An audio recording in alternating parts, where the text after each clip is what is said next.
I'm here to say hello to all those book readers out there. My name is Alysia, and the book I'll be discussing is A Thousand Splendid Suns, and this book was written by Khaled Hosseini. I would give this book about 4.5 stars. This book takes place in Afghanistan, and the story begins in a small hovel just outside Herat.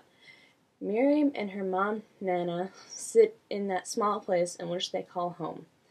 Eventually, she moves in with her dad because of some unforeseen circumstances. Jalil, her father, marries her off to someone decades older than her. And their marriage, you can imagine, was not very good. And then the character Lila is introduced through some very peculiar circumstances. And then she somehow joins their marriage. And then, even though at first they had some rough times and Miriam didn't like the new change, they eventually became really good friends. They were practically sisters. And they changed each other's lives forever. And the rest you'll have to figure out for yourself if you read it. And this book is very much so a realistic fiction book, because this story is based on things that could actually happen.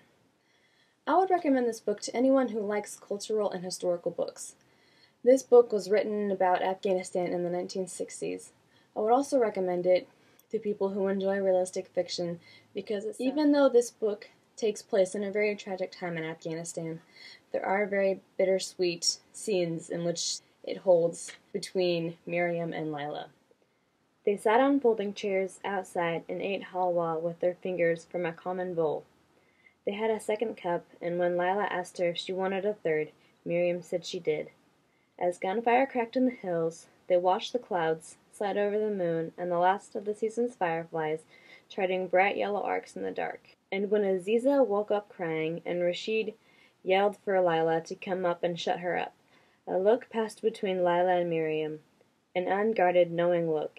And in this fleeting, wordless exchange with Miriam, Lila knew that they were no longer enemies. So this part of the book really makes me love it even more, and I think you would agree if you read it too.